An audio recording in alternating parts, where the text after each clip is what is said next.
അപ്പോൾ നാളെ തിങ്കളാഴ്ച ടീച്ചർ കുറേ ഫ്ലവേഴ്സൊക്കെ ഉണ്ടായി കൊല്ലാൻ പറഞ്ഞിട്ട് ഞാനും പൊന്നിയും രാത്രി ഇരുന്നിട്ട് കുറേ ഫ്ലവേഴ്സൊക്കെ ഉണ്ടാക്കണം. മെയിനായിട്ട് ഫ്ലവേഴ്സൊക്കെ ഉണ്ടാക്കണത് പൊന്നി കേട്ടോ. പൊന്നിക്ക് ഇങ്ങനത്തെ കാര്യങ്ങളൊക്കെ ഭയങ്കര നല്ല ഇഷ്ടമുള്ള കാര്യങ്ങളാണ്. പിന്നെ അത് യാനിക്കുട്ടി തന്ന് സ്കൂളിൽ പോകാൻ വേണ്ടിയിട്ട് ഇതാ പുറപ്പെടാൻ വേണ്ടിയിട്ട് പൊന്നിക്ക് വേണ്ടി വെയിറ്റ് ചെയ്യണം. ഇന്ന് യാനിനെ ഒരുക്കണത് പൊന്നിയാണ്.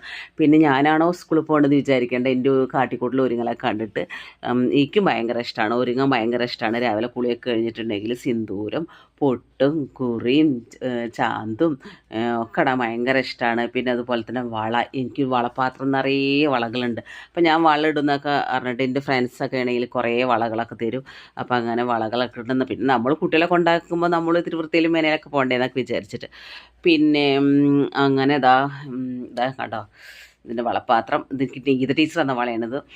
അങ്ങനെ ഇതൊക്കെ ഉണ്ടത്. യാനിക്കുട്ടിക്ക് ഇതാ പൊന്നി ഐലൻഡറൊക്കെ എഴുതി കൊടുക്കുന്നുണ്ട്. അതിൻ്റെ ഇടയ്ക്ക് തല്ലുകൂട്ടമൊക്കെ കഴിയുന്നുണ്ട്. അങ്ങനെ യാനിതാ പുറപ്പെട്ട് കഴിഞ്ഞ് മിച്ചും ഷാലും യാനിക്ക് വേണ്ടി വെയിറ്റ് ചെയ്യാണ്. ഷാലും യാനിയാണ് ഒരു ക്ലാസ്സിലുള്ളത്.